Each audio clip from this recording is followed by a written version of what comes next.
मसीह यीशु के कादरोजीब नाम में आप सबकी सलामती हो। मैं आप सबको हमारे हर रोज की बाइबल रीडिंग के प्रोग्राम में खुशामदीद कहती हूँ। मेरे अजीजों, इससे पहले हमने अपनी परसों की बाइबल रीडिंग के प्रोग्राम में खुदावंद के कलाम में से पैदाइश की किताब उसके 3 बाब की पहली आयत से लेकर 13वीं आयत तक खुदावंद के कलाम को सीखा था। और आज हम अपनी बाइबल रीडिंग को आगे बढ़ाते हुए पैदाइश की किताब उसका 3 बाब और उसकी 14वीं आयत से लेकर 24वीं आयत तक खुदावंद के कलाम को पढ़ेंगे और सीखेंगे। और इससे पहले कि हम खुदावंद के कलाम को पढ़ना शुरू करें, मैं हमारी डेली रूटीन के मुताबिक पहले एक जबूर गाऊंगी। जबूर नंबर 32 ओ धन जिस दे बख्शे गए सब गुना ते ढके गए सारे ओगन सदा। पंजाबी जबूर है, उम्मीद करती हूँ आप सबको आता होगा। आप सब जहां कहीं भी हैं, मेरी आवाज को सुन रहे हैं, मेरे साथ मिलकर अपने हाथों को इस्तेमाल करें, खुदावंद की सिताइश करें, इकरार करें अपने मुंह से कि मुबारक है वो जिसके गुनाह जो है वो ढांप दिए गए हैं। तो सब मिलकर गाएंगे और इस वीडियो को साथ ही शेयर भी कर दें ताकि मजीद लोग हमें ज्वाइन कर सकें। ओ धन जिससे बख्शे गए सब गुनाह ते ढके गए सारे ओगन सदा। ओ धन जिससे बख्शे गए सब गुनाह ते ढके गए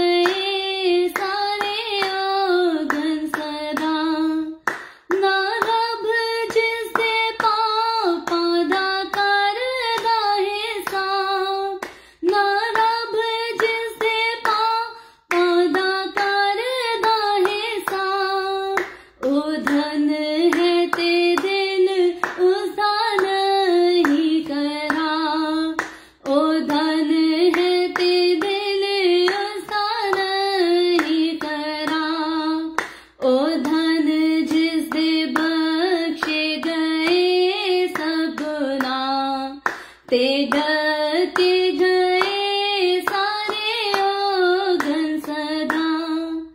खुशी बख्शदा मैनू करदा निहाल, खुशी बख्शदा मैनू करदा निहाल। तू घेरदा छुटकारे देगी तां दे नाल, तू घेरदा छुटकारे देगी तां दे नाल। ओ धन जिससे बख्शे गए सब गुनाह ते ढके गए सारे ओगन सदा। ओ धन जिससे बख्शे गए सब गुनाह ते ढके गए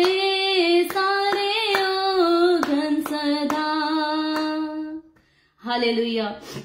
बेशक खुदावंद का कलाम हमें ये सिखाता, ये बताता है कि मुबारक है वो जिसके गुनाह जो है वो ढांप दिए गए, जिसके गुनाहों को खुदा ने छुपा दिया और उसे हमेशा की जिंदगी में शामिल कर दिया। सो ये जबूर तो जो है ये यीशु मसीह की आमद से पहले लिखा गया हम देखते हैं, लेकिन हकीकी तौर पर खुदावंद यीशु में जो खास चीज हम अपनी जिंदगी में पाते हैं वो हमेशा की जिंदगी है, क्योंकि गुनाहों की वजह से इंसान जो है हमेशा की जिंदगी से दूर किया गया था और गुनाहों की माफी के वसीला से जो है इंसान दोबारा से हमेशा की जिंदगी में दाखिल कर दिया गया। सो आए हम अपने सरों को झुकाएंगे, छोटी सी दुआ करेंगे और आगे बढ़कर खुदावंद के कलाम को सीखेंगे। खुदावंद, मैं तेरा शुक्र करती हूँ, तेरी तारीफ, तेरी तमजीद करती हूँ आज के इस खूबसूरत मौके के लिए जो तूने हमें बख्शा ताकि हम तेरे कलाम को पढ़ें, सुने, सीखें, इससे बरकत पाएं, इससे सबक हासिल करें और बेहतर तौर पर अपनी जिंदगियों को तेरे डर, तेरे खौफ में गुजार सकें। खुदावंद, इस वक्त मेरे साथ जितने लोग ऑनलाइन आए हैं तो इन तमाम लोगों पर अपना हाथ बढ़ा, बरकत दे। खुदावंद खुदा, तू सबके साथ हो, मुझे अपने हाथों में ले, सर से लेकर पांव तक तू मुझे छू, मसा कर और अब आपस मानी मेरे मुंह से निकलने वाला एक एक लफ्ज हर एक के लिए बाइस से बरकत हो, मेरे लिए बाइस से बरकत हो। मसीह यीशु के नाम में ये दुआ मांगती हूँ, आमीन आमीन। सो खुदावंद के कलाम में से हमने अपनी बाइबल रीडिंग को करने से पहले जबूर नंबर 32 गाया। बड़ा खूबसूरत जबूर था और चूंकि हम गुनाह के बारे में पढ़ रहे हैं इन दिनों में, पैदाइश की किताब उसके 3 बाब को हम ऑलरेडी इसकी पहली 13 आयत को पढ़ चुके हैं और आज 14वीं आयत से शुरू करना है। सो एक बार फिर से पढ़ने से पहले आपसे गुजारिश करूंगी, अगर अभी तक आपने इस वीडियो को शेयर नहीं किया तो अपनी वॉल पर और दूसरे ग्रुप्स में आप इस वीडियो को शेयर करें ताकि मजीद लोग हमें खुदावंद का कलाम सुनने के लिए ज्वाइन कर सकें। सो खुदावंद के कलाम में से पैदाइश की किताब उसका 3 बाब और उसकी 14वीं आयत से यूं लिखा है, और खुदावंद खुदा ने सांप से कहा, इसलिए कि तूने ये किया, तू सब चौपायों और दश्ती जानवरों में मलाऊन ठहरा। तू अपने पेट के बल चलेगा और अपनी उम्र भर खाक चाटेगा, और मैं तेरे और औरत के दरमियान और तेरी नस्ल और औरत की नस्ल के दरमियान अदावत डालूंगा। वो तेरे सर को कुचलेगा और तू उसकी एड़ी पर काटेगा। फिर उसने औरत से कहा कि मैं तेरे दर्दे हमल को बढ़ाऊंगा, तू दर्द के साथ बच्चे जनेगी और तेरी रगबत अपने शौहर की तरफ होगी और वो तुझ पर हुकूमत करेगा। और आदम से उसने कहा, चूंकि तूने अपनी बीवी की बात मानी और उस दरख्त का फल खाया जिसकी बाबत मैंने तुझे हुक्म दिया था कि उसे ना खाना, इसलिए जमीन तेरे सबब से लानती हुई। मुशक्कत के साथ तू उम्र भर उसकी पैदावार खाएगा और वो तेरे लिए कांटे और ऊंट कटारे उगाएगी और तू खेत की सब्जी खाएगा। तू अपने मुंह के पसीने की रोटी खाएगा जब तक कि जमीन में तू फिर लौट ना जाए, इसलिए कि तू उससे निकाला गया है, क्योंकि तू खाक है और खाक में फिर लौट जाएगा। और आदम ने अपनी बीवी का नाम हवा रखा, इसलिए कि वो सब जिंदों की मां है। और खुदावंद खुदा ने आदम और उसकी बीवी के वास्ते चमड़े के कुर्ते बनाकर उनको पहनाए। और खुदावंद खुदा ने कहा, देखो इंसान नेको बद की पहचान में हमसे एक की मानद हो गया। अब कहीं ऐसा ना हो कि वो अपना हाथ बढ़ाए और हयात के दरख्त से भी कुछ लेकर खाए और हमेशा जीता रहे। इसलिए खुदावंद खुदा ने उसको बागे अदन से बाहर कर दिया ताकि वो उस जमीन की जिसमें से वो लिया गया था खेती करे। चुनाचे उसने आदम को निकाल दिया और बागे अदन के मशरिक की तरफ करूबियों को और चौगिर्द घूमने वाली 16 जन तलवार को रखा कि वो जिंदगी के दरख्त की राह की हिफाजत करें। खुदावंद के पाक कलाम पढ़े और सुने जाने पर खुदावंद की बरकत हो। खुदावंद का शुक्र हो मेरे अजीजों, हम सब ने मिलकर खुदावंद के कलाम में से पैदाइश की किताब उसके 3 बाब की 14वीं आयत से लेकर 24वीं आयत तक खुदावंद के कलाम की रीडिंग को सुना है। और इससे पहले जब हमने परसों खुदावंद के कलाम को पढ़ा था तो हमने 3 बाब की पहली 13 आयतों में देखा था कि किस तरह शैतान ने जो है हवा को गैर महफूज पाकर उसे बहकाया और उसे खुदा पर जो है वो शक करने के लिए उकसाया, और साथ ही उसे लालच भी दिया कि जिस दरख्त के फल को खाने के लिए उन्हें खुदा ने जो है वो मना किया है, अगर वो उसे खाएंगे तो मरेंगे नहीं बल्कि खुदा की जो है वो मानद हो जाएंगे। क्योंकि जब शैतान उसके पास जाता है, उससे सवाल करता है, तो हवा उसको बताती है कि अगर हम इस दरख्त का फल खाएंगे तो हम मर जाएंगे, लेकिन शैतान उसे कहता है कि नहीं, तुम हरगिज नहीं मरोगे, बल्कि तुम जो हो खुदा के बराबर, खुदा की तरह समझदार हो जाओगे, अच्छी और बुरी चीजों को पहचानने लगोगे। और फिर हमने ये भी देखा कि हवा ने 3 खास किस्म की जो है वो चीजों पर गौर करते हुए शैतान की बात मान ली। और 3 चीजें वो कौन सी थी? हवा ने देखा कि खाने के लिए ये दरख्त जो है ये अच्छा है, और फिर दूसरी बात जो उसने देखी, आंखों को खुशनुमा भी मालूम होता है, और तीसरी बात जो हवा ने देखी, जिस पर गौर किया कि ये अकल बख्शने के लिए जो है ये खूब है, अकलमंद बनाने के लिए इंसान को ये दरख्त जो है वो अच्छा है। तो यकीनन इन तीनों चीजों के लालच में आकर हवा ने, हम देखते हैं कि शैतान की बात मानी और नेको बद की पहचान के दरख्त का फल खा लिया।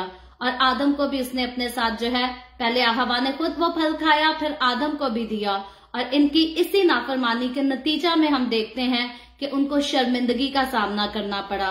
और सिर्फ शर्मिंदगी का ही नहीं, बल्कि आज हर खास किस्म की सजा के बारे में हम सीखने को है कि एग्जैक्टली जो इनकी नाफरमानी के सबब से जो है इनको सजा सुनाई गई, सांप को, शैतान को क्या सजा सुनाई जाती है, हवा को क्या सजा सुनाई जाती है, आदम को क्या सजा सुनाई जाती है।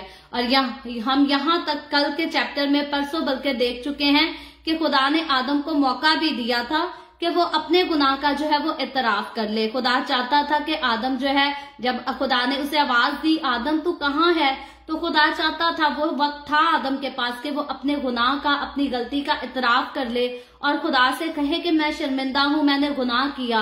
मुझे अफसोस है अपने आप पर, लेकिन आदम ने ऐसा नहीं किया। हम देखते हैं आदम ने अपना गुनाह का इतराफ करने की बजाय जो है वो दो बड़ी गलतियां की। आदम ने सबसे पहले तो खुदा पर उंगली उठाई और फिर साथ ही जो है कसूर सारा जो है उसने हवा पर डाल दिया, क्योंकि आदम ने कहा जिस औरत को तूने मेरे साथ किया था उसी औरत ने मुझे कहा। तो उसने हवा पर तो इल्जाम डाला, लेकिन सबसे बड़ा गुनाह जो इंसान करता है कि खुदा पर जो है अपने मुसीबतों की उंगली उठा देता है कि हमारे ऊपर जो कुछ हो रहा है, हमारे साथ जो कुछ हो रहा है खुदा की वजह से हो रहा है। और ये बात जो है खुदा के नजदीक नहायत ही जो है नापसंदीदा है। खुदा कभी भी नहीं चाहता कि इंसान उठकर खुदा पर जो है किसी बात पर उंगली उठाए। और आदम ने ये गुनाह, एक गुनाह तो वो ऑलरेडी कर चुका था नाफरमानी का, दूसरा गुनाह आदम ने ये भी किया कि उसने खुदा पर उंगली उठाई, उसकी बरकत पर, उसकी बख्शिश पर उंगली उठाई। और जब खुदा ने, हम देखते हैं कि हवा से पूछा तो उसने जो है वो सांप का नाम ले दिया कि सांप ने मुझे बहकाया और मैंने किया। और हम यहाँ ये भी देखते हैं कि जिस तरह खुदा ने आदम और हवा से पूछा कि और उनको इतराफ करने का मौका दिया ताकि वो अपने गुनाह को मान लें, अपनी गलती का जो है वो इतराफ कर लें, लेकिन जब शैतान की बारी आई तो हम देखते हैं कि शैतान को खुदा ने जो है वो कुछ नहीं पूछा। शैतान को खुदा ने कोई ऐसा मौका नहीं दिया कि वो इतराफ करे या अपनी गलती मान ले या अफसोस करे। इसकी वजह क्या हो सकती है कि खुदा ने जो है पहले आदम को भी मौका दिया इतराफ करने का, फिर हवा को भी मौका दिया, लेकिन खुदा ने सांप को कोई मौका नहीं दिया।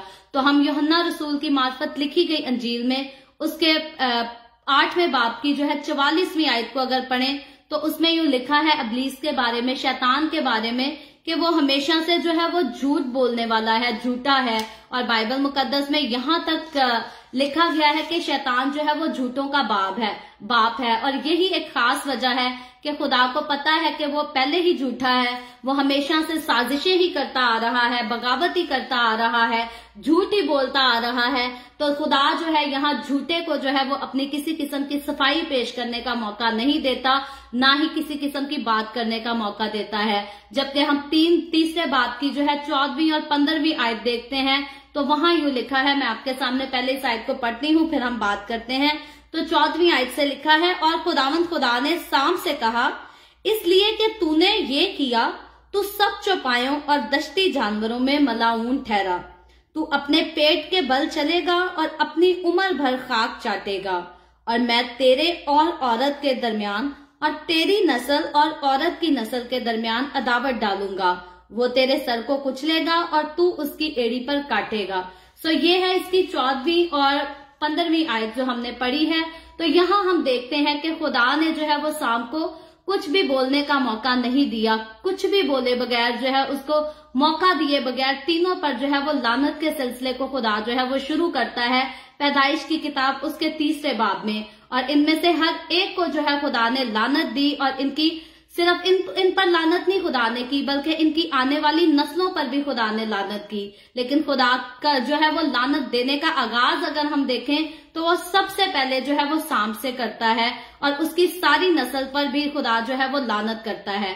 तो शैतान पर भी लानत की गई, सांप पर भी लानत की गई। हम देखते हैं कि अगरचे शैतान ने इस दश्ती जानवर जिसको सांप कहा गया है, इसके सिर्फ जिस्म का इस्तेमाल किया था, हकीकतन सांप नहीं था, बल्कि इसके अंदर जो समा गया था। हमने 2 व्यूज को डिस्कस किया था कि अगर शैतान जो है वो सांप की शक्ल लेकर आया या सांप के अंदर शैतान समा गया, दोनों तरह से नजर सामने जो आता है वो सांप ही नजर आता है। तो क्योंकि शैतान ने सांप के जिस्म को इस्तेमाल किया था, तो फिर खुदा ने जो है वो सांप और उसकी नस्ल पर लानत क्यों भेजी? क्योंकि इसमें हम देखते हैं सांप तो फिर बेकसूर हुआ, सारा कसूर तो शैतान का था। लेकिन यहाँ खुदा का जो है यहाँ मकसद था एक खास, कि सांप जो है वो नस्ल इंसानी के लिए एक यादगार हो, कि सांप, शैतान ने जो है वो सांप ही का चुनाव किया था।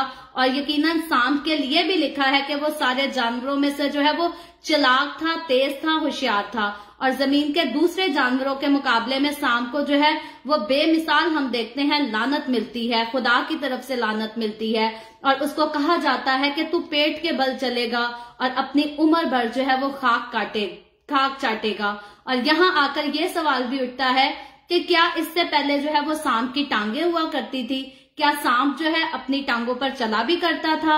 अगर इसके बारे में हम गौर फिक्र करना चाहें तो ऐसा मुमकिन हो सकता है, मुमकिन है कि इस लानत किए जाने से पहले जो है वो सांप की टांगे हों, हो सकता है कि वो टांगों पर चलता हो, लेकिन इस लानत के बाद का जो नतीजा हम देखते हैं वो यही है कि सांप जो है अब जमीन पर रेंगता है और मेरे और आपके हमारे आज के दौर तक सांप जो है वो खाक ही चाटता हमें नजर आता है। और ये लानत यकीनी तौर पर खुदावंद का कलाम बताता है कि सांप को ये लानत जो है ये खुदा की तरफ से दी गई है। और आगे जब हम 15वीं आयत को देखते हैं तो उनमें अगली बात जो एक बड़ी खास, बहुत खास बात बयान की गई है वो ये है कि 15वीं आयत में फिर से पढ़ देती हूँ क्योंकि ये बड़ी खास आयत है बाइबल की, तो हम इसको पहले पढ़ते हैं ताकि आप अच्छी तरह से समझ सके। लिखा है, और मैं तेरे और औरत के दरमियान और तेरी नस्ल और औरत की नस्ल के दरमियान अदावत डालूंगा, वो तेरे सर को कुचलेगा और तू उसकी एड़ी पर काटेगा। तो पैदाइश की किताब के 3रे बाब की ये जो आयत है ये बहुत सबसे ज्यादा मेरे नजदीक जो है खास आयत है, बड़ी अहमियत का हामिल है। यहाँ जो है खुदा यानी कि जैसा हमने पहले भी जिक्र किया था कि खुदा इनके गुनाह, इनकी नाफरमानी के नतीजा में जो है इन सब पर और इनकी नस्लों पर भी जो है वो लानत करता है। तो पिछली आयत में खुदा ने यानी कि 14वीं आयत में खुदा ने सांप पर जो है वो लानत की, और क्योंकि सांप के जिस्म को जो है वो इस्तेमाल करने वाला हम देखते हैं कि शैतान था, शैतान के अलावा और किसी ने ऐसा काम नहीं किया, तो इसीलिए जो है इस आयत में शैतान पर खास लानत की गई है। और शैतान और औरत इन दोनों, क्योंकि सारा जो मामला है, सारी कॉन्वर्जेशन जो है वो शैतान और औरत के दरमियान में शुरू हुई थी, और इसीलिए शैतान और औरत और इनकी नस्ल के दरमियान जो है वो नफरत डालने की बात भी खुदा ने खुद की। खुदा ने कहा कि मैं तेरी और औरत की नस्ल के दरमियान जो है वो नफरत डालूंगा, अदावत डालूंगा, और दर हकीकत इनकी औलाद जो है वो तमाम नस्लों में एक दूसरे के जो है ये दुश्मन ही रहेंगे, हमेशा तक एक दूसरे के दुश्मन ही रहेंगे।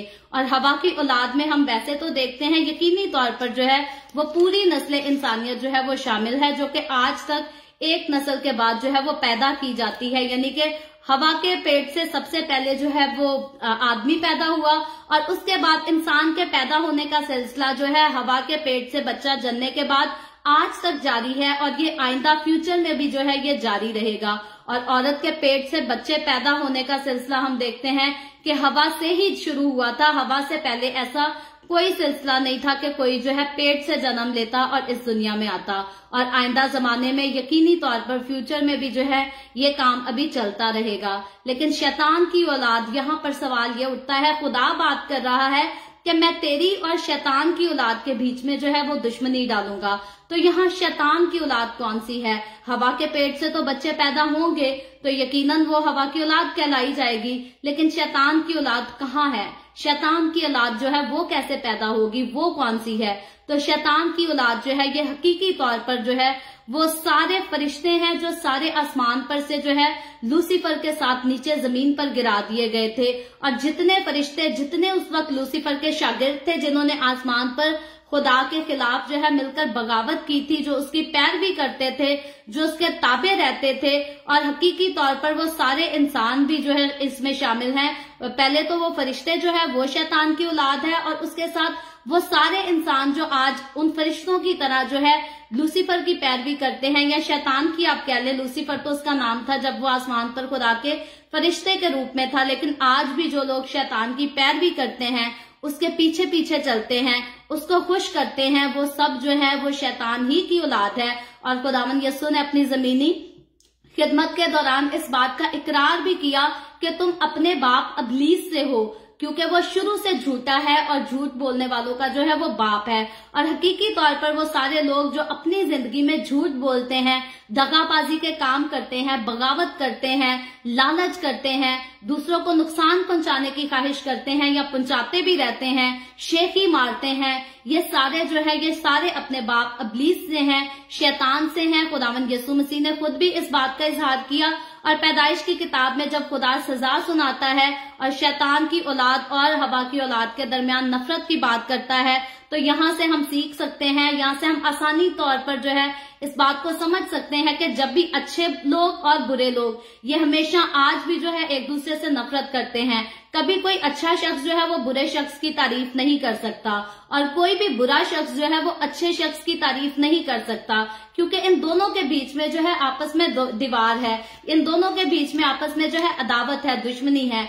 अच्छा शख्स जो है वो अच्छे लोगों को पसंद करेगा जो उसके साथ मिल बैठकर अच्छे काम करें, अच्छी बातें करें, लेकिन जो बुरा शख्स है वो हमेशा अपने साथ बुरी महफिलों को चुनेगा, क्योंकि जब तक उसे उसकी पसंद की बुरी महफिलें नहीं मिलती वो अपनी ख्वाहिशों को पूरा नहीं कर सकता, वो खुशी नहीं मना सकता। तो यकीनी तौर पर अच्छी और बुरी चीज के दरमियान में जो है वो अदावत है, और यही हम कह सकते हैं कि हवा की औलाद और शैतान की औलाद, इन दोनों के दरमियान जो है ये अदावत है, और खुदा ने ये अदावत डाली है, इसको कोई मिटा नहीं सकता। कभी भी अच्छा शख्स जो है वो बुराई के साथ प्यार नहीं कर सकता, और कभी भी बुराई जो है वो अच्छाई के साथ प्यार मोहब्बत नहीं कर सकती। इनका मेल नामुमकिन काम है, अनलेस से कोई बुरा शख्स अपने गुनाहों का इकरार करे और हकीकी तौर पर उनको अपनी जिंदगी से तर्क कर दे, छोड़ दे और फिर खुदा के पास आ जाए, तो फिर वो भी अच्छा कहलाएगा। तो यकीनी तौर पर बुराई जो है वो उसकी जिंदगी से चली जाएगी, यानी कि शैतान का जो असर है, शैतान का जो कंट्रोल है उसकी जिंदगी पर वो चला जाएगा। तो अब वो खुदा का बच्चा बन जाएगा, वो शैतान का बच्चा नहीं रहेगा। तो शैतान की औलाद और खुदा की औलाद ये दोनों डिफरेंट चीजें हैं, और यकीनी तौर पर इनकी आपस में जो है वो कभी भी बनना, आपस में इनका आपस में मेल होना, यूनिटी होना जो है ये नामुमकिन काम है, ऐसा नहीं हो सकता। और औरत की औलाद जो है ये शैतान के सर को कुचल डालेगी। बाइबल मुकद्दस में पैदाइश की किताब उसके 3 बाब की 15वीं आयत में खुदा जो है सजा सुनाते हुए इस बात को, यहाँ सांप को, शैतान को सजा सुनाई जा रही है, और उसे बताया जा रहा है कि औरत की जो औलाद है वो शैतान के सर को कुचल डालेगी, और शैतान उसकी एड़ी को जो है वो कुचलेगा भी, शैतान भी उसकी एड़ी पर काटेगा, लेकिन औरत की नस्ल जो है वो उसके सर को कुचल डालेगी। और यही वो मुकाम है, ये वही बहुत खास मुकाम है जहां यीशु मसीह के दुनिया में इंसान के रूप में कवारी औरत से पैदा होकर शैतान के सर को कुचलने की बात की गई है। बाइबल मुकद्दस में यीशु मसीह का इंसान के रूप में आना जो है वो सबसे पहले पैदाइश की किताब उसके 3 बाब की 15वीं आयत में बयान किया गया है। इससे पहले हम देखते हैं कि खुदाए सालूस जो है इकट्ठा ही है, उसने मिलकर सारी दुनिया बनाई, बाप, बेटा और रूह कुद्स। हम इसको जिक्र कर चुके हैं कि ये तीनों हस्तियां साथ हैं, और दुनिया को तख्लीक करना जो है इन्होंने यूनिटी में रह कर किया है। और यकीनन जब ये तीनों चीजें आपस में यूनाइट होती हैं तो उसी को जो है वो खुदा कहा जाता है। इसके अलावा जो है अगर हम कहें खुदा एक है और बेटे को काफिर कह दें, बेटा मतलब के बाप, बेटा, रूह कुद्स, अगर इन तीनों का जिक्र करें तो कहें कि इन तीनों का जिक्र करना काफिर वाली बात हो गई है, तो ऐसा नहीं है। हकीकी तौर पर इंसान जो है वो खुदा को समझ नहीं पाता, खुदा को जान नहीं पाता। तो फिर जब जान नहीं पाता, जब समझ नहीं पाता, जब उसने खुदा की खुदाई को, उसकी कुदरत को देखा नहीं, उसका एक्सपीरियंस नहीं किया, तो हकीकी तौर पर उसके नजदीक जो है ये बात नाकाबिले कबूल है, उसके लिए अजीब है ये बात। लेकिन बाइबल मुकद्दस को पढ़ते हुए हम इस चीज को सिर्फ एजुकेट नहीं होते, हम सिर्फ इल्म नहीं हासिल करते, बल्कि जाती तौर पर हम इन तीनों शख्सियात का जो है अपनी जिंदगी में तजर्बा करते हैं। और ये तीनों शख्सियात जो है ये कौन कौन से काम खुलकर करती हैं हमारी जिंदगियों में और किस तरह से काम करती हैं, इनके लिए हम डिटेल में कोई एक ऐसी ही खास एपिसोड बनाएंगे जैसे हमने तसलीस पर बनाकर यूट्यूब पर डाली। इसके बारे में हम कभी जो है आगे चलकर फ्यूचर में तफसील के साथ सीखेंगे, और हकीकी तौर पर ये इंसान के लिए सीखने वाला टॉपिक है। लेकिन यहाँ हम देखते हैं कि पैदाइश की किताब उसके 3 बाब की 15वीं आयत में बता दिया गया, खुदा ने उसी टाइम बता दिया गया कि जो है औरत की नस्ल आएगी और शैतान के सर को जो है वो कुचलेगी, और शैतान यीशु मसीह को जो है वो नुकसान भी पहुंचाएगा। और उसकी वजाहत हम शैतान किस तरह से यीशु को नुकसान पहुंचाएगा और पहुंचाता है, हम ऑलरेडी जो है नए अहदनामा की बाइबल रीडिंग के प्रोग्राम में तफसील के साथ इस बारे में सीख चुके हैं। लेकिन यीशु मसीह का इस दुनिया में इंसान के रूप में आना खास शैतान के सर को कुचलने के लिए हुआ। अदरवाइज अगर शैतान के सर को कुचलना ना पड़ता, मुझे और आपको गुनाहों से आजाद ना करना पड़ता, तो यीशु को इस दुनिया में आने की जरूरत नहीं थी, लेकिन यीशु मसीह का इस दुनिया में आना इसीलिए हुआ ताकि वो शैतान के सर को अपने पांव के साथ कुचल सके, ताकि यीशु मसीह पर जो है ईमान लाने के सबब से हम सब उसके साथ अब्दी जिंदगी में जो है वो शामिल हो सके और हम सब उसी तरफ दोबारा से जा सके जहां से इंसान जो है वो निकाल दिया गया, जिससे आदम और हवा के गुनाह के बायस इंसान से जो है खुदा को दूर कर दिया गया। ये खुदा का वो प्यार है जिसके लायक अगर हम देखें, इंसाफ की बात करें तो मैं और आप या कोई भी इंसान कभी भी नहीं, हम खुदा के इस फजल के लायक नहीं थे कि खुदा अपना बेटा हमारे लिए इस रूहे जमीन पर भेजता और वो खून बहाता, अपना खून बहाता, पाक खून बहाता और मुझे और आपको खरीद कर फिर से उसी जन्नत का वारिस बना देता जिस जन्नत से आदम और हवा को निकाल दिया गया था। तो हकीकी तौर पर मैं और आप कोई भी इंसान इस लायक नहीं था, लेकिन उसने हम पर जो है वो अपना फजल किया है, हम पर जो है खुदा ने एक बड़ा एहसान किया है और आज उसी के फजल के मुआफिक हम देखते हैं कि हमें खुदा ने सिर्फ बचाया नहीं, सिर्फ छुड़ाया नहीं, बल्कि हमें शाही कायनों का फिरका भी खुदावंद ने कहा और अब्दी जिंदगी के वारिस भी कहा। यकीनी तौर पर जब हम यीशु मसीह पर ईमान ले आते हैं तो हम शाही काहिनों का फिरका भी ठहराते हैं। और इसमें याद रखें, गरूर करने वाली कोई बात नहीं, घुमंड करने वाली बात नहीं। जिसको खुदा ने पाक ठहराया वो पाक है, जिसको खुदा ने लानत दी वो मलाऊन है, वो लानती है। और जब खुदा ने हमें कुछ ठहरा दिया है, हम फकर से क्यों ना कहेंगे। जब हम फकर से अपने आप को शाही कायनों का फिरका कहेंगे, खुदा के बेटे बेटियां कहेंगे, तो इसमें सारा जलाल सारी इज्जत खुदा के नाम को है। इंसान तो कभी भी, कोई इंसान भी इस चीज को डिजर्व ही नहीं करता, कोई इसको डिजर्व नहीं करता।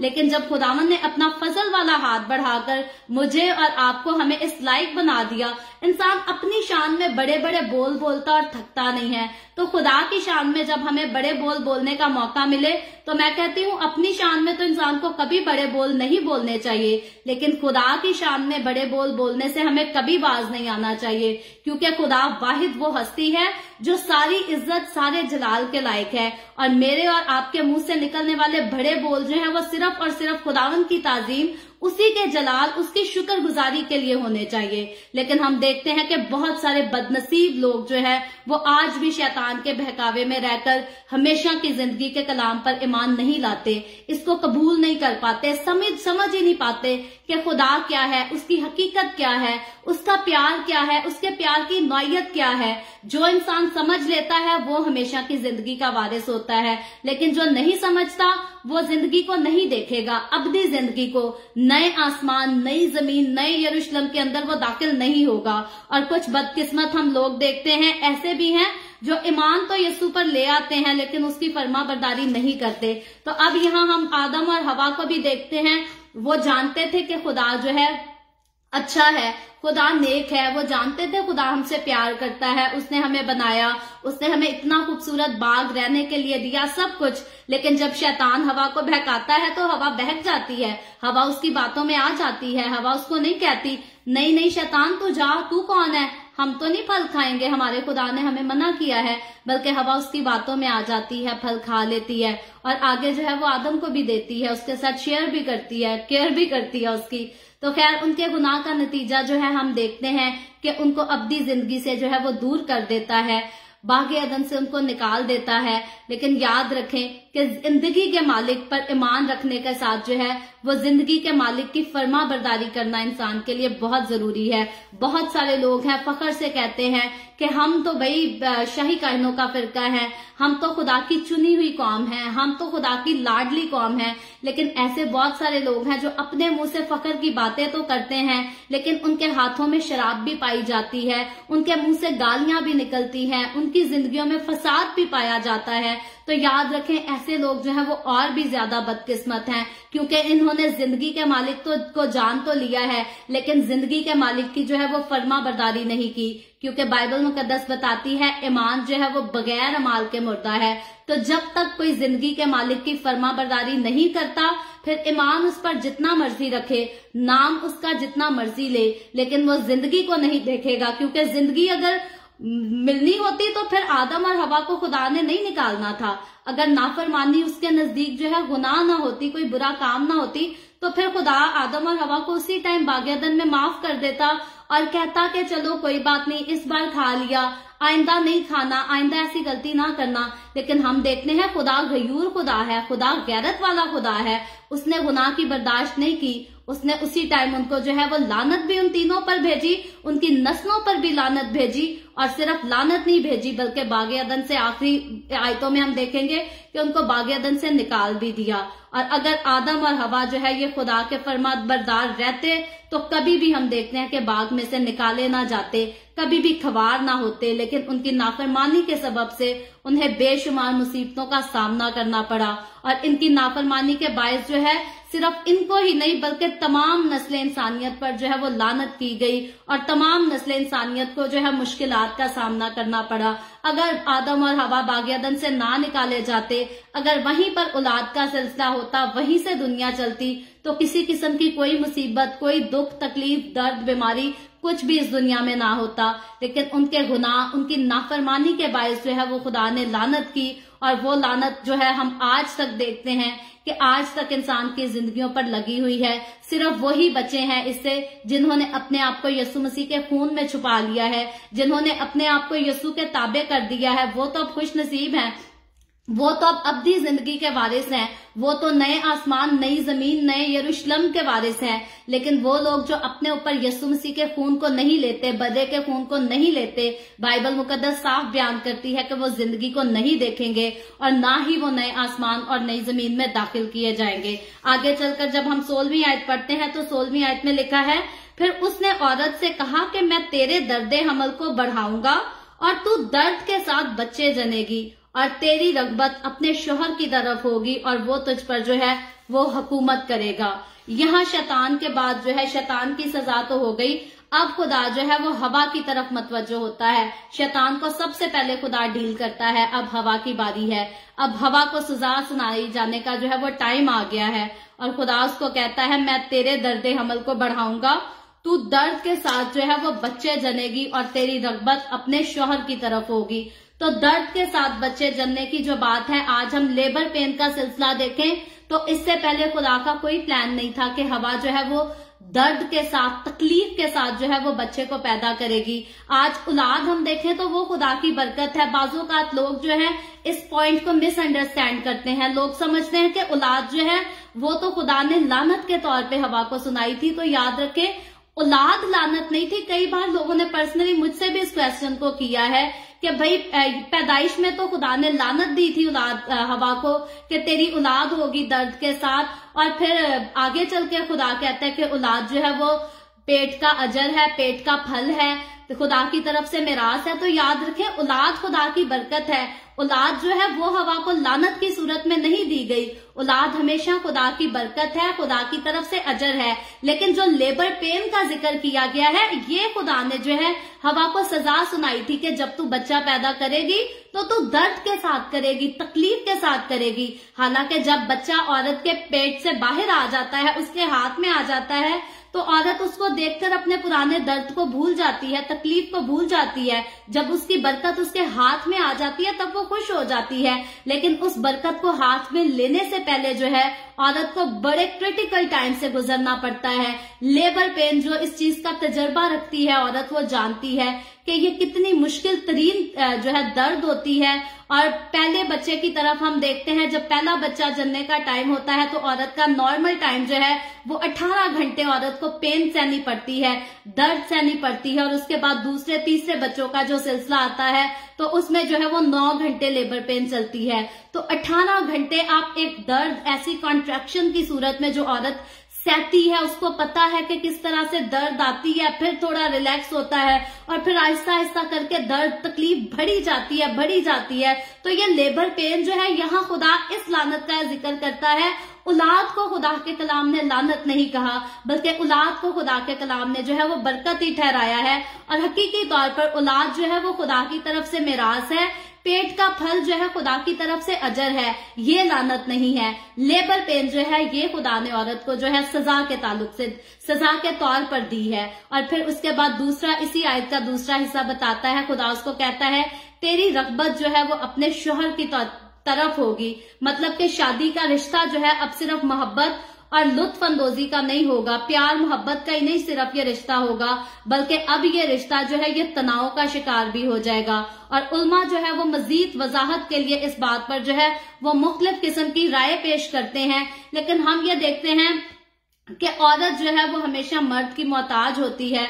और खास तौर पर अगर आज के दौर की औरत का जिक्र करें तो आज के दौर की औरत जो है वो हमेशा अपने शौहर से उसका वक्त मांगती है, उसकी अटेंशन मांगती है। औरत चाहती है मेरा शौहर खुलकर मुझसे मोहब्बत का इजहार करे, मुझे वक्त दे, लेकिन शौहर जो है वो उस कदर बीवी को जो है अटेंशन नहीं देता, उस तरह तवज्जो नहीं देता जैसी कि बीवी एक्सपेक्ट करती है। शौहर जो है वो अपने घमंड में रहता है कि मैं तो इसका खुदा हूं, इसने तो गुनाह किया था। और आज तक मर्द अपनी बीवी को जो है वो ताना देते हैं। बीवी अगर कहे कि भाई मेरी बात नहीं मानते, और मर्द कह देते हैं कि बीवी की हवा की बात मान के तो आदम जो है वो बागे अदन से निकाल दिया गया था, मैं अपनी बीवी की बात क्यों मानूं। और कई जो है वो कम पढ़े लोग जो है वो मर्दों को ट्रीट भी यही कहकर सिखाते हैं कि बीवी के पीछे नहीं लगना, बीवी की बात नहीं मानना, क्योंकि बीवी ने जो है गुनाह कराया था आदम से और आदम को बागे अदन से जो है वो निकलवा दिया था। लेकिन हम आगे चलकर देखते हैं, पहले भी हम इस बात का जिक्र कर चुके हैं कि खुदा ने जो है वो आदम के गुनाह के क्या जो सारा क्रेडिट है वो हवा को नहीं दिया, बल्कि उसका मुजरिम जो है खुद खुदा ने आदम ही को ठहराया है। लेकिन अलबत्ता यहाँ से हमें ये बात जरूर मिलती है और इसको हम प्रैक्टिकली इस दुनिया में पूरा होते देखते हैं कि अब जो औरत है अपने शौहर से हर किस्म की एक्सपेक्टेशन रखती है, लेकिन मुकम्मल तौर पर शौहर जो है उसकी एक्सपेक्टेशन को पूरा नहीं कर पाता, मोहब्बत भी इस कदर नहीं दे पाता जितनी उसे देनी चाहिए। और हकीकी तौर पर इन चीजों के असरात जो है वो आज तक दुनिया में पाए जाते हैं और फ्यूचर में भी इन सारे असरात में जो है वो रहना है। लेकिन अज़दवाजी जिंदगी, इसके ताल्लुकात में जो है वो मर्द की सरपरस्ती जो है वो यहाँ लानत का हिस्सा नहीं है, क्योंकि मर्द को जो है औरत का सर कहा गया है। खुदा ने गुनाह के आने से पहले ही हम देखते हैं कि हर चीज का इख्तियार आदम को दिया था। बाज़ोकात लोग समझते हैं जी मर्द को खुदा ने औरत का हेड बना दिया है, तो ये औरत को गुनाह की जो है वो लानत दी गई थी कि अब तेरा शौहर जो है वो तेरे ऊपर हुकूमत करेगा। तो ऐसी बात नहीं है। अज़दवाजी जिंदगी में जो है खुदा ने पहले ही हर चीज का इख्तियार हम देखते हैं आदम को सौंपा था। यहाँ तक के हवा के सारे परिंदों पर, जानवरों पर, बागे अदन पर सारा इख्तियार खुदा ने हवा को नहीं दिया था, आदम को दिया था। हवा को तो खुदा ने बाद में आदम के लिए बनाया था, उसकी कमी को दूर करने के लिए। और हवा को भी हम देखते हैं कि खुदा ने खास आदम के लिए बनाया और आदम को हवा के लिए नहीं बनाया गया, बल्कि हवा को आदम के लिए बनाया गया। और न्यू टेस्टामेंट में जो है इस बात को और ज्यादा वजाहत से बयान किया गया है कि शादी के रिश्ते में खुदा ने शौहर को अपने घराने का हेड बताया है कि शौहर जो है वो अपनी बीवी का सर होगा और अपने घर का जो है वो हेड है। शौहर के पास इख्तियार है अपनी बीवी पर और उसके बच्चों का पूरा इख्तियार जो है वो मर्द को दिया गया है, औरत को नहीं। बाज़ोकात आज औरतें जो है अगर तालीम में थोड़ी ज्यादा हो जाए या बाहर निकलकर कमाना शुरू करें तो उनकी ख्वाहिश होती है जी हम अपने मर्द पर जो है वो हुकूमत करेंगे। मुझे अभी तक याद है मैं हॉस्पिटल में जब ड्यूटी करती थी तो वहां 2-4 लड़कियां जो है वो अपने पाँव की उंगलियों को देख रही थी जी। अगर हमारे पाँव का अंगूठे की जो साथ वाली उंगली है अगर वो उससे ऊपर निकलती है तो इसका मतलब हम अपने शौहर पर हुकूमत करेंगी। तो उन्होंने मुझे कहा भाई मारिया तुम भी अपना पाँव दिखाओ। तो मैंने कहा मैं तो नहीं अपने शौहर पर हुकूमत करना चाहती। जब मेरा खुदावन का कलाम कहता है कि शौहर अपनी बीवी पर हुकूमत करेगा, शौहर अपनी बीवी का हेड होगा, तो मुझे क्या जरूरत है मैं अपने पैरों की उंगलियों को देखकर खुश होती फिरूं जी शौहर पर मैंने हुकूमत करनी है। याद रखें अगर औरत 2-4 क्लासेस ज्यादा पढ़ जाती है या बाहर निकलकर पैसे कमाने लग जाती है तो औरत को हरगिज ये ख्याल नहीं करना चाहिए कि अब मैं अपने शौहर पर हुकूमत चलाऊंगी, मैं अपने शौहर पर अपना कंट्रोल जमाऊंगी, इख्तियार रखूंगी। सारा इख्तियार औरत का, घर के निजाम का खुदा ने मर्द के हाथ में दिया है। और इफ्सियों के खत में अगर हम देखें उसके 5वें बाब की 23 आयत में तो वहां लिखा है कि शौहर अपनी बीवी का सर है। कहीं भी नहीं लिखा कि बीवी अपने शौहर का सर है या बीवी अपने शौहर पे इख्तियार रखेगी, बल्कि लिखा है कि जैसे कि मसीह कलीसिया का सर है ऐसे ही शौहर अपनी बीवी का सर है और वो खून और बदन का जो है वो बचाने वाला है। तो जैसे मैं हमेशा इस बात को कहती हूँ कि शौहर को खुदा ने जो है वो उसकी औरत के लिए, उसकी बीवी के लिए प्रोटेक्टर रखा है। तो यकीनन यहाँ बताया गया है कि वो खून और बदन का जो है वो बचाने वाला भी है।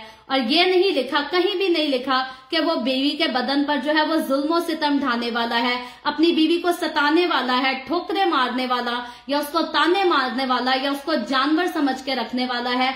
ऐसा भी नहीं लिखा। अगर ये औरत के लिए नहीं लिखा कि वो मर्द पर हुकूमत करे, तो मर्द के लिए भी नहीं लिखा कि वो औरत को जो है वो जानवरों के लिए ट्रीट करे, जानवरों की तरह ट्रीट करे, उस पर जुल्म करे, उसको मारे पीटे और उसको रुलाता रहे। मर्द के लिए भी ऐसा नहीं लिखा, बल्कि खुदावंद का कलाम जैसे हम देखते हैं कि खुदा इंसाफ के साथ चलने वाला खुदा है, खुदा रास्ते के साथ चलता है। तो खुदा ने मर्द और औरत को जो है वो इक्वल राइट्स दिए हैं। अगर खुदा ने मर्द को औरत का खुदा रखा है, तो औरत के लिए खुदा ने मर्द को लाजिम किया है, पाबंद किया है कि अपनी बीवी की इज्जत करनी है, उससे प्यार और उससे मोहब्बत करनी है। और आगे चलकर हम देखते भी हैं इफिसियों के खत में 5वें बाब की जो है वो 25वीं आयत में शौहर को जो है वो खूबसूरती के साथ नसीहत की गई है यहाँ कि ऐ शौहरों, अपनी बीवियों से मोहब्बत रखो, जैसे मसीह ने भी कलीसिया से मोहब्बत करके अपने आप को उसके वास्ते मौत के हवाला कर दिया। तो शौहरों को जो है इस किस्म की मोहब्बत अपनी बीवियों के साथ करने की खास हदायत दी गई है, हुक्म दिया गया है कि जैसे मसीह ने अपने आप को कलीसिया के लिए कुर्बान कर दिया, तुम भी सेम अपनी बीवियों के साथ इसी किस्म की मोहब्बत रखो। और ये बात जो है ये हर मर्द को अपने पल्ले बांध लेनी चाहिए अच्छी तरह से। खासतौर पे वो मर्द जो अपनी बीवियों के साथ लड़ते झगड़ते दूसरों की बातों में आते हैं, उनको पल्ले बांध लेनी चाहिए कि अगर वो अपने आप को अपनी बीवियों के खुदा समझते हैं, अगर उनको शौक है कि हमारी बीवियां खुदा समझकर हमारी इज्जत करें, तो वो जो है उसे अपनी बीवी के साथ वैसे ही पेश आए जैसे मसीह कलीसिया के साथ पेश आता है। जैसी मसीह ने कलीसिया के साथ मोहब्बत की, वैसे ही वो अपनी बीवी के साथ मोहब्बत करें। और हकीकी तौर पर अगर जो है शौहर अपनी बीवी के साथ इस किस्म की मोहब्बत करे और अपनी बीवी को किसी किस्म की कोई कमी ना आने दे, कोई तकलीफ ना आने दे, तो बीवी जो है वो कभी भी अपने शौहर की इंसल्ट नहीं करेगी, कभी भी उसको डिसऑनर नहीं करेगी। हाँ, अलबत्ता ऐसी भी बीवियां हैं जो पीछे से ही गलत किस्म की तरबियत लेकर आती हैं। जैसा मैंने जिक्र किया कि कवारी होकर कवारेपन से ही ऐसी लड़कियां भी हैं जो ख्वाब देखती हैं अपने शौहर पर हुकूमत करने का। तो हकीकी तौर पर यह सोच जो है टोटली तौर पर गलत है, बुरी सोच है। शौहर पर जो है औरत को हुकूमत नहीं करनी, और खुदा ने औरत को इख्तियार भी नहीं दिया कि वो अपने शौहर पर हुकूमत करे। शौहर को इख्तियार दिया गया है कि वो औरत पर हुकूमत करे, वो उसका सर हो, लेकिन प्यार से, मोहब्बत से, इज्जत करके, बदतमीजी करके कोई इख्तियार खुदा ने जो है वो नहीं दिया। और मैं कहती हूँ खुदा ने मर्द को जो है वो यस्सु के साथ तशबीह दी इसीलिए है क्योंकि अगर हम देखें तो यस्सु मसीह के लिए ये वर्ड लिखा है, वो कामिल इंसान और कामिल खुदा है।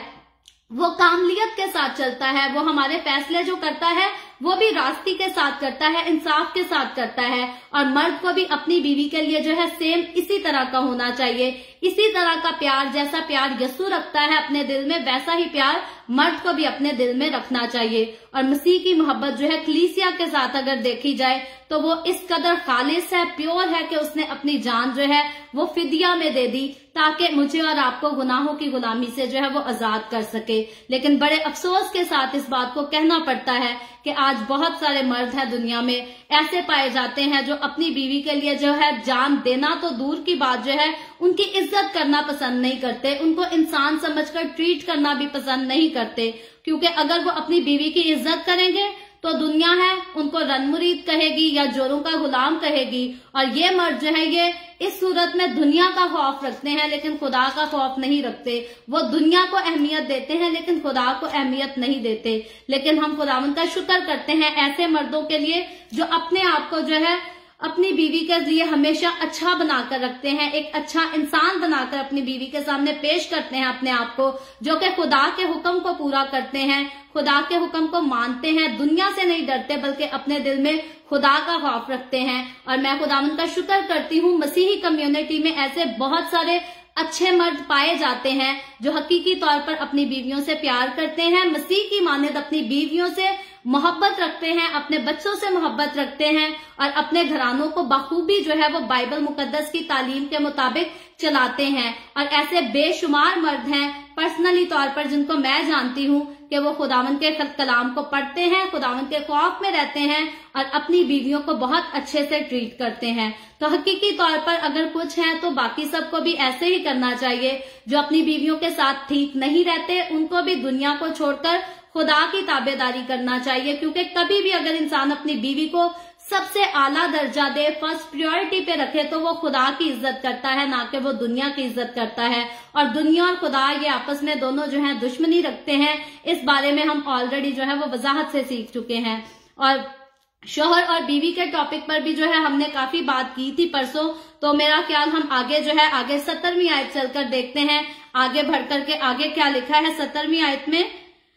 अब यहाँ आदम की बारी आती है और आदम से उसने कहा, चूंकि तूने अपनी बीवी की बात मानी और उस दरख्त का फल खाया जिसकी बाबत मैंने तुझे हुक्म दिया था कि उसे ना खाना, इसलिए जमीन तेरे सबब से लानती हुई। मुशक्कत के साथ तू अपनी उम्र भर उसकी पैदावार खाएगा और वो तेरे लिए कांटे और ऊंट कटारे उगाएगी और तू खेत की सब्जी खाएगा।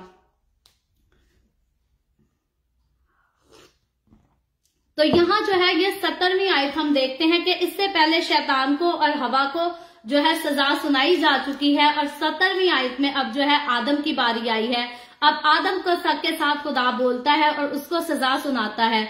और हम देखते हैं कि शैतान और हवा की सजा की निस्बत जो है उनके मुकाबले में जो है आदम को उन दोनों से ज्यादा सजा सुनाई गई और उन दोनों से ज्यादा सख्त सजा सुनाई गई, क्योंकि इसका गुनाह जो है ये अपनी बीवी की बात को मानना नहीं था सिर्फ, बल्कि खुदा के हुक्म को तोड़ना था। खुदा के नजदीक जो है ज्यादा बुरी बात यह थी कि इसने मेरे हुक्म को तोड़ा, क्योंकि आदम अगर चाहता तो हवा को मना कर सकता था, लेकिन हम देखते हैं कि आदम ने सिर्फ खुदा के हुक्म को तोड़ा ही नहीं बल्कि उसने खुदा पर उंगली भी उठाई। हुक्म तो वो ऑलरेडी तोड़ चुका, बीवी की बात भी मान चुका। यकीनन खुदा के नजदीक जो है इस बात में ये बात बुरी थी कि इसने अपनी बीवी को ही बात को अहमियत दी और मेरी बात को अहमियत नहीं दी। और साथ साथ खुदा ने ये भी देखा कि आदम ने मुझ पर उंगली भी उठा दी कि जिस औरत को तूने मेरे साथ किया उसने मुझे फल दिया और मैंने खाया। तो सबसे पहले औरत का जिक्र तो वो बाद में, पहले वो खुदा को डायरेक्ट जो है वो मुजरिम ठहराता है कि तूने इस औरत को मेरे साथ किया था, तो इसी के कहने पर मैंने किया। यानी कि इसका क्रेडिट, इसकी जो सारा वो रीजन है वो पीछे खुदा खुद है। खुदा ना औरत देता तो ना औरत जो है वो आदम से गुनाह कराती। हालांकि अगर आदम चाहता तो हवा के कहने पर भी जो है वो खुदा की नाफरमानी ना करता। इंसान अगर उसकी अपनी मर्जी ना हो तो वो नहीं करता। तो हकीकी तौर पर आदम को खुद भी, आदम की आंखों को भी वो फल जो है वो खुशनुमा मालूम होता था। आदम की भी कहीं ना कहीं नजर थी कि जहां हम बाकी सब ले सकते हैं, खा सकते हैं, तो सिर्फ यही दरख्त क्यों, सिर्फ इसी का दरख्त क्यों नहीं खाना। तो जब यकीनी तौर पर वो लालच था उसके दिल में, और जब उसको ऑफर की गई तो उसने फौरन उस बात को मान लिया और उसने कर लिया, उसने इनकार नहीं किया। लेकिन जब हवा ने उसको फल दिया तो उसने जो है हम देखते हैं खा लिया और खुदा के हुक्म को तोड़ दिया। तो इसीलिए खुदा जो है वो यहाँ पूरी जमीन को लानत का जिम्मेदार जो है खुदा आदम को ठहराता है। इससे पहले खुदा ने सांप को सजा सुनाई, शैतान को सजा सुनाई, हवा को सजा सुनाई, लेकिन जब पूरी जमीन के लानती होने की बात आई तो उसका सारा क्रेडिट जो है खुदा ने आदम को दिया। उसका सारा नाम जो है खुदा ने, इल्जाम जो है वो आदम को दिया कि तेरे सबब से ये जमीन जो है वो लानती हुई, कि सब जमीन जो है वो तेरे सबब से लानती हुई। और यहाँ खुदा ने आदम को ऐसी कोई भी जो है हम देखते हैं कि मोहलत नहीं दी कि वो किसी और पर इल्जाम तराशी करके जो है वो भाग सके, क्योंकि अगर खुदा ने उसको मोहलत देनी होती तो जब उसने हवा का नाम लिया तो खुदा कहता कि सारी सजा जो है वो हवा को ही दी जाएगी या शैतान को ही दी जाएगी।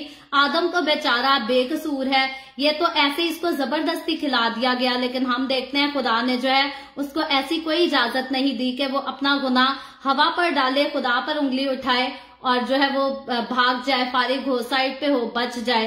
बल्कि जैसा कि आज के दौर में हम देखते हैं कि लोग ऐसे ही करते हैं, अपने कसूर को जो है आराम से दूसरों पर डाल देते हैं, अपनी गलती को आराम से दूसरों पर डाल देते हैं। और इनकी ऐसी साजिशों में, ऐसी बुरी साजिशों में हम देखते हैं कि इस जहान का झूठा खुदा जो है वो इनका खूब मददगार होता है, इनका साथ देता है। आज बहुत सारे ऐसे लोग हैं जो बेगुनाह ही जो है वो सजा सहते हैं, दुख उठाते हैं, तकलीफें सहते हैं, लेकिन इनको पीछे जो है ऐसे बुरे लोगों को, झूठे लोगों को गाइड करने वाला, चलाने वाला, इनकी सरपरस्ती करने वाला जो है इस जमीन का खुदा, झूठा खुदा शैतान खुद होता है। और ये लोग जो है ये कभी भी खुदा का खौफ नहीं रखते, बल्कि आगे जो है वो बढ़कर गुनाह करी जाते हैं, बदी करी जाते हैं, और इनको किसी किस्म का ना तो खौफ होता है और ना ही किसी दूसरे पर जो है वो तरस आता है। लेकिन यहाँ आदम, हवा और सांप, इन तीनों को जो है खुदा के सामने जब ये थे तो रास्ती के साथ खुदा जो है दुनिया की उदालत करता है, और रास्ती के साथ खुदा ने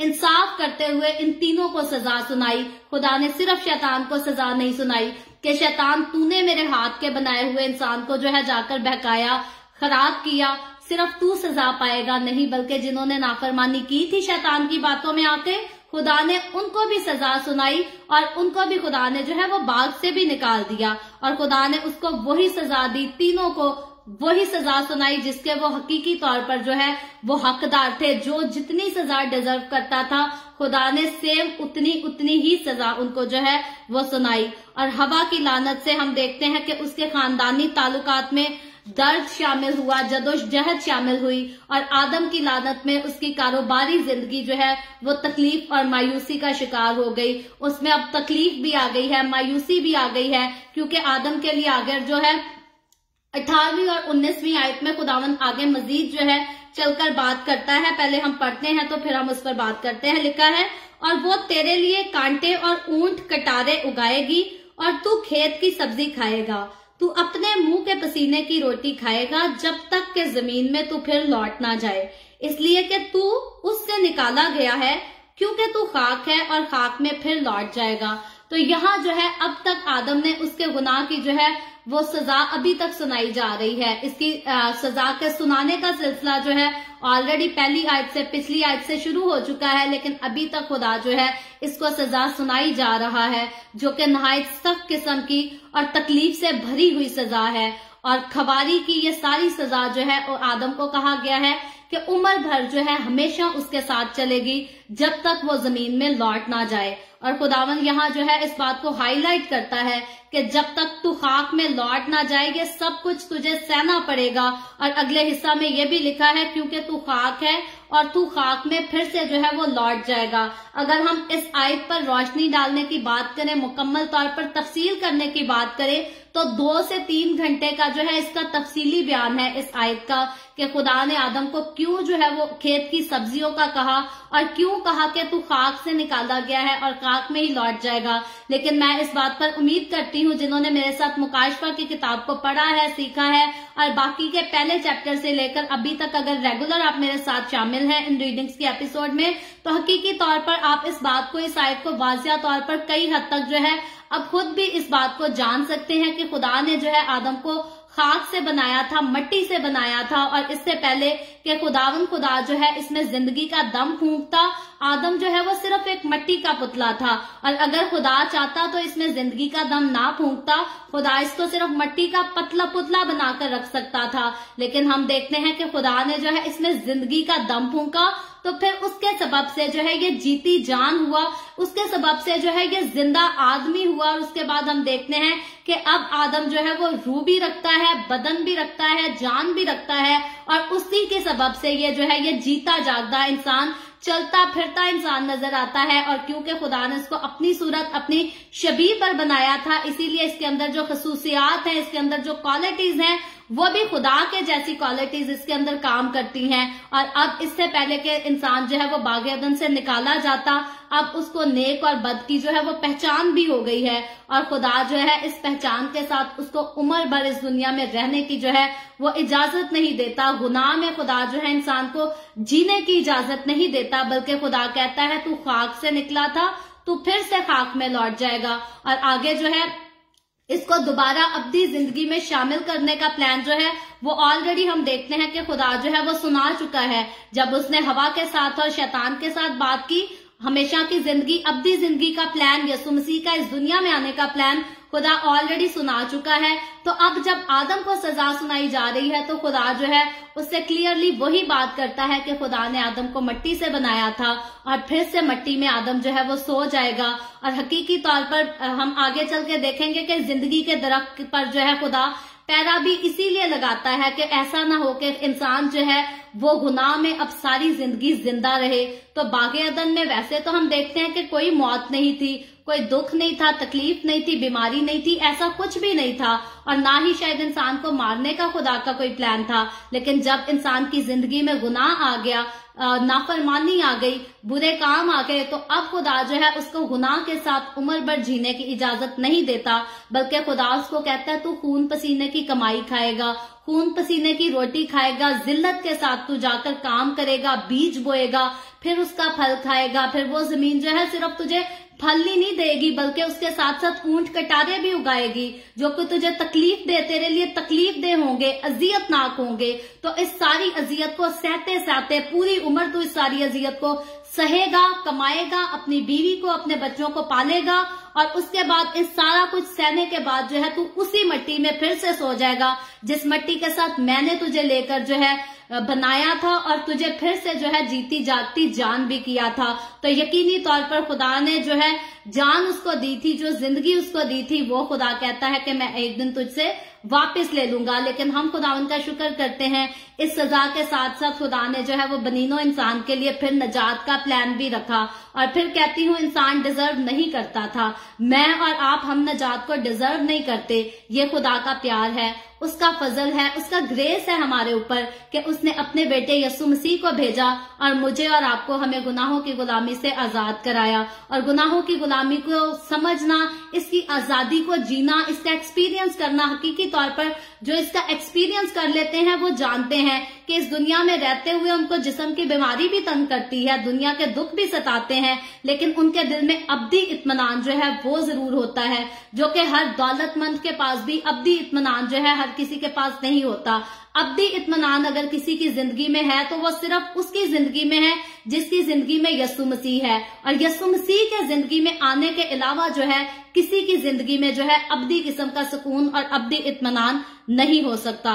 और आगे चलकर जब हम इसकी 20वीं आयत पढ़ते हैं तो हमारे पास जो है वक्त कम है, ऑलरेडी हमारा घंटे का टाइम जो है वो खत्म हो चुका है। तो 20 से लेकर 24 हम इन 4 आयतों को अभी जल्दी खत्म करेंगे। 20वीं आयत में लिखा है, और आदम ने अपनी बीवी का नाम हवा रखा इसलिए कि वो सब जिंदों की माँ है। और खुदा ने आदम और उसकी बीवी के वास्ते चमड़े के कुर्ते बनाकर उनको पहनाए। तो यहाँ हवा का नाम जो है बताया गया है कि वो जिंदों की माँ है। और हिब्रू वर्ड में अगर इसकी ट्रांसलेशन की जाए तो हिब्रू में इसकी ट्रांसलेशन जो है हवा के साथ जो है उसका मतलब जो है वो जिंदा है। और हकीकी तौर पर 20वीं आयत जो है इस बात को क्लियरली डिफाइन करती है, कोई लुकी छुपी बात नहीं है कि हवा जो है उसका नाम रखा आदम ने और इसका मतलब है कि वो तमाम जिंदों की माँ है। और इस आयत का अगला हिस्सा जो है वो फिर से एक बार खुदा के रहम को और उसकी शफकत को जो है वो बयान करता है कि खुदा जो है उन पर गुस्सा भी है, खुदा उनको सजा भी सुना रहा है, लेकिन उसके साथ जो है खुदा उनकी फिक्र भी करता है। खुदा को पता है अब इनके जिस्म को भी ढांपना है और हकीकी तौर पर खुदा जो है उनको लिबास मुहैया करता है ताकि उनके जिस्म जो है वो ढांपे जाएं और वो शर्मिंदगी से जो है वो बच सकें। और खुदा जो है एक बार फिर जहां उसने बाकी सहूलियात जो है बागे अदन के अंदर की सहूलियात वो तो उनसे लेने को है खुदा, लेकिन उस बागे अदन से निकलने के बाद जो है खुदा स्टिल उनके लिए फिक्र रखता है, परेशान होता है और खुदा जो है उनको उनकी जरूरियात में उनकी मदद भी करना चाहता है। और आगे चलकर हम इसके बाद जो है वो देखते हैं कि यहाँ खुदा ने इनकी फिक्र भी की है, इनको कपड़े भी मुहैया किए हैं। और आगे जाकर इसकी 22वीं, 23वीं और 24वीं आयत को मैं इकट्ठा पढ़ती हूँ और आगे हम बात करते हैं। लिखा है, और खुदा ने कहा, देखो इंसान नेको बद की पहचान में हमसे एक की मानद हो गया। अब कहीं ऐसा ना हो कि वो अपना हाथ बढ़ाए और हयात के दरख्त से भी कुछ लेकर खा ले और हमेशा जीता रहे। इसलिए खुदा ने उसको बागे अदन से बाहर कर दिया ताकि वो उस जमीन की जिसमें से वो लिया गया था खेती करे। चुनाचे उसने आदम को निकाल दिया और बागे अदन के मशरिक की तरफ करूबियों को और चौगिर्द घूमने वाली 14 जन तलवार को रखा कि वो जिंदगी के दरख्त की राह की हिफाजत करें। तो अब यहाँ हम देखते हैं कि फिर इस आयत को जो है वो गौर करने वाली बात है। मैं बहुत ज्यादा अब तफसील में नहीं जाऊंगी, हमारे पास टाइम कम है, लेकिन लिखा है और खुदावंद खुदा ने कहा, देखो इंसान नेको बद की पहचान में हम में से एक की मानिद हो गया। तो अब यहाँ फिर जो है वर्ड यूज किया गया है वो प्लूरल का वर्ड यूज किया गया है, हम का वर्ड यूज किया गया है। यहाँ खुदा ने ये नहीं कहा कि खुदा मुझ जैसा हो गया, इंसान मेरी तरह हो गया, बल्कि उसने लिखा है हम में से एक की मानिद हो गया। तो ये वर्ड जो है ये प्लूरल को जिक्र किया गया है। और मुझसे किसी ने रिक्वेस्ट की थी कि वर्ड एलोहीम, क्योंकि इसके लिए खास वर्ड जो है वो हिब्रू बाइबल में वर्ड एलोहीम यूज किया गया है। तो मैंने उस जो वर्ड जो है एलोहीम, इस पर बात करने के लिए मैंने इसकी मजीद वजाहत को सोचा था कि आपके साथ करूंगी, लेकिन फिर मैंने सोचा कि जिस तरह से हमने ट्रिनिटी के बारे में एक खास वीडियो बनाकर बात की है वर्ड एलोहीम के ताल्लुक से, जो है हम इसको भी सेपरेटली सीखेंगे कि हिब्रू वर्ड जो है वर्ड एलोहीम जो है ये खुदा के लिए यूज किया गया है और क्या इसकी खसूसियात है, क्यों ये वर्ड यूज किया गया और इससे मतलब क्या निकलता है। इसके लिए भी हम एक जरूर सेपरेट वीडियो में इसको तफसील के साथ सीखेंगे। लेकिन अलबत्ता ये आयत जो है ये भी ट्रिनिटी को बयान करती है, बाप बेटा रूहुल कुद्स, इनकी यूनिटी को ये आयत जो है एक बार फिर से पेश करती है। और लिखा गया है, अब खुदा कहता है अब कहीं ऐसा ना हो कि वो अपना हाथ बढ़ाए और हयात के दरख्त से भी कुछ लेकर खा ले और हमेशा जो है वो जीता रहे। अब यहाँ खास बात नोट करने वाली है कि इससे पहले गुनाह इंसान की जिंदगी में आता, हयात के दरख्त पर कोई पाबंदी नहीं थी। हयात के दरख्त के लिए खुदा ने आदम और हवा पर पाबंदी नहीं लगाई थी कि तुमने उसको नहीं छूना या उसका फल नहीं खाना। खुदा ने इंसान को अगर फल खाने के लिए मना किया था तो सिर्फ जो है वो नेको बद के दरख्त के फल को खाने से मना किया था, हयात से मना नहीं किया था। लेकिन अब जब इंसान की जिंदगी में गुनाह आ गया है, नाफरमानी आ गई है, अब इंसान ने जो है खुदा को छोड़कर शैतान की बात सुनी है, तो अब खुदा नहीं चाहता कि इंसान गुनाह में जो है वो उम्र भर जीता रहे, हमेशा जीता रहे, क्योंकि खुदा का प्लान है इंसान अगर जिएगा हमेशा के लिए तो फिर गुनाह से पहले पाक किया जाएगा और फिर हमेशा के लिए जिएगा। उससे पहले जब तक इंसान गुनाह से पाक नहीं किया जाता तब तक वो जिंदगी के दरख्त के फल को नहीं खाएगा। और मुकाशफा की किताब में हमने ऑलरेडी देखा कि यीशु मसीह ने जो है वो वादा किया है कि जो कोई गालिब आएगा उसको मैं जिंदगी के दरख्त में से फल खाने को दूंगा। तो ये जिंदगी का वही दरख्त है जिसको हमने मुकाशफा की किताब में नए यरूशलेम में दरिया के पास लगा हुआ देखा था। ये वही जिंदगी का दरख्त है जो बागे अदन में भी लगाया गया था और यहाँ इंसान ने नहीं खाया, अलबत्ता इंसान ने उस दरख्त का फल खाया जिसके लिए खुदा ने मना किया था, उस दरख्त का फल नहीं खाया जिसके लिए खुदा ने उसको नहीं रोका था।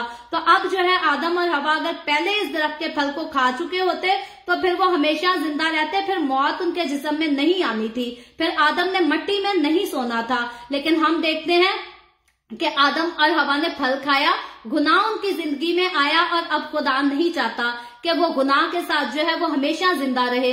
और उनकी निजात का प्लान जो है ऑलरेडी खुदा जो है वो सुना चुका है कि औरत की नस्ल से आएगा जो कि शैतान के सर को कुचलेगा।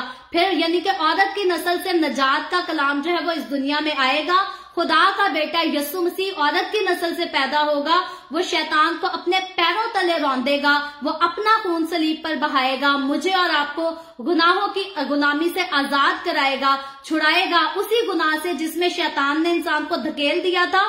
खुदा का बेटा अब अपना खून बहाकर हमें उस गुनाह से निकाल लेगा, वापस निकाल लेगा, पाक करेगा, हमें प्योर करेगा, बिल्कुल वैसा ही पाक वैसा ही प्योर करेगा जैसे हम देखते हैं कि आदम और हवा उस फल को खाने से पहले पाक थे, वैसा ही हमें यीशु मसीह है अब पाक करेगा। और जब हमें वो पाक करेगा और हम अपने गुनाहों पर गालिब आएंगे, हम शैतान की साजिशों पर गालिब आएंगे, तो फिर फ्यूचर में नए यरूशलेम में चलकर वो जरूर कहता है कि अब जो है हमें फ्यूचर में हमें जिंदगी के दरख्त से फल खाने को देगा। और अगर हम गालिब नहीं आएंगे तो जिंदगी को ना तो हम देखेंगे और ना जिंदगी के दरख्त का हम फल खाएंगे।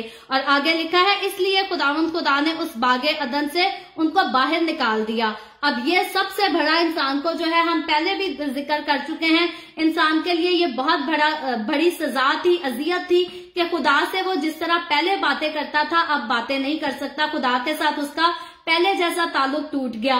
और दूसरी बड़ी सजा ये है कि अब इतने खूबसूरत तरीन दुनिया के बाग में जिसमें खुदा ने उसको रखा था, उसको बाहर निकाल दिया गया। और हकीकी तौर पर आदम जब उस बाग से निकला होगा तो मैं और आप अगर हम इमेजिन करें कि हमें किसी लग्जरी से घर में रखकर और वहां से बाहर निकाल दिया जाए तो हमारी कैसी कैफियत होगी।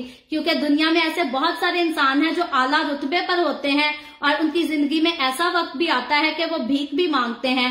तो हकीकी तौर पर वो लोग जो है उस फीलिंग्स का जो है वो मुकाबला कर सकते हैं, अंदाजा लगा सकते हैं कि आदम जब पूरी ऐशो इशरत में था, हर तरफ सुकून था, अमन था, अब वो बाहर निकाला, अब उसको दर्द भी होगा, अब उसको तकलीफ भी होगी, अब ऊंट कटारे भी उसको देखने पड़ेंगे, उनकी चुभन भी सहनी पड़ेगी। और ये जो है आदम के लिए बहुत बड़ी अजियतनाक सजा थी जो कि आदम को उसकी अपनी नाफरमानी की वजह से मिली, ना कि हवा की बात की वजह से, ना कि शैतान की वजह से, बल्कि आदम ने खुद खुदा की नाफरमानी की। इसीलिए खुदा ने उसको सजा दी कि उसको बाग से ही निकाल दिया। और खास वजह यह भी थी, खुदा नहीं चाहता था कि वो जिंदगी का दरख्त जो बागे अदन में लगा है आदम उसको छुए और उसका जो है वो फल खाकर हमेशा गुनाह में जीता रहे।